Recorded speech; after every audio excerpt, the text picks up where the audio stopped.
చదివాడు ఆయన లేకపోతే మేమందరం చైతన్యలో చదివామా, నారాయణలో చదివామా, ప్రైవేట్ స్కూల్లో చదివామా? అమ్మ ఒడి అనే ఒక అబద్ధాన్ని తీసుకురావటానికి. అమ్మఒడి లేకపోతే చదువుకోలేదా ఎవరు? అమ్మ ఒడి కంటే కూడా మా బడిని బాగు చేయి. అదేమంటే కాంట్రాక్టర్ల కోసం నాడు నేడు కాదు. ఇంతకుముందు చంద్రబాబు నాయుడు గారి హయాంలో కూడా డిజిటల్ క్లాసులు వచ్చినాయి, డిజిటల్ స్కూల్స్ ఉన్నాయి. ఆ రోజున పాస్ పర్సంటేజ్ ఎంత ఉందో లెక్కలు తీయండి. నేను లెక్కలు మాట్లాడేవాడిని. ఈ సొల్లు కబుర్లు జనాలకి పిచ్చి అమాయకులైన జనాలకి చెప్పండి. నేనేదో స్కూళ్ళని బాగు ఏమీ చేయలా.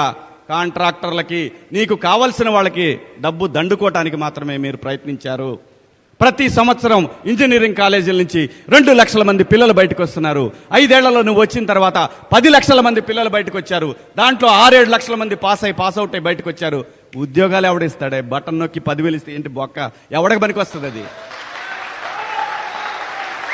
ఇన్ని లక్షల ఉద్యోగాలు, ఇన్ని లక్షల మంది పిల్లలు ఎక్కడ పోయి బతుకుతారు? ఎక్కడో నాగాలాండ్ నుంచి, ఈశాన్య రాష్ట్రాల నుంచి, బీహార్ నుంచి, ఒరిస్సా నుంచి వచ్చి ఇక్కడ హోటల్స్లో పనిచేస్తున్నారు పిల్లలు ఉద్యోగాలు లేక.